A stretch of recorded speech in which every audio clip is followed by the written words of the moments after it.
After 4 days of speeches, President Donald Trump concluded the Republican National Convention with an hour-long call-out of the Defund the Police movement. He also chastised presidential nominee Joe Biden's health care plan and the Democratic Party's immigration program. Spectrum News sat down with PolitiFact senior correspondent John Greenberg. He says Biden was more conservative with facts, while President Trump, he says, played them fast and loose.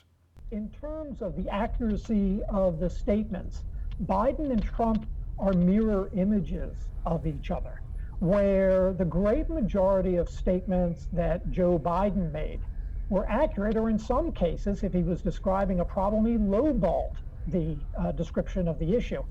Whereas for Trump, the great majority of the claims that he made were factually inaccurate, and provably so. While President Trump accused Biden of wanting to defund the police. Joe Biden has a plan to spend $300 million and put it into community policing.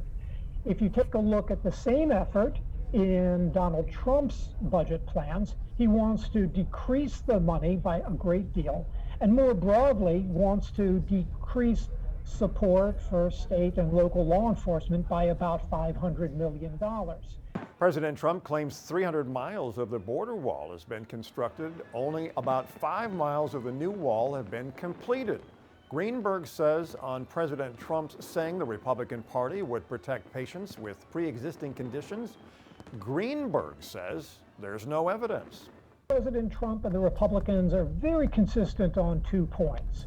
One, they say they're absolutely behind protecting people with pre-existing conditions. And 2, they consistently move to throw out the Affordable Care Act. They want to defeat it in court. They want to have it found totally unconstitutional. And with that, they would do away with the protection for people with pre-existing conditions.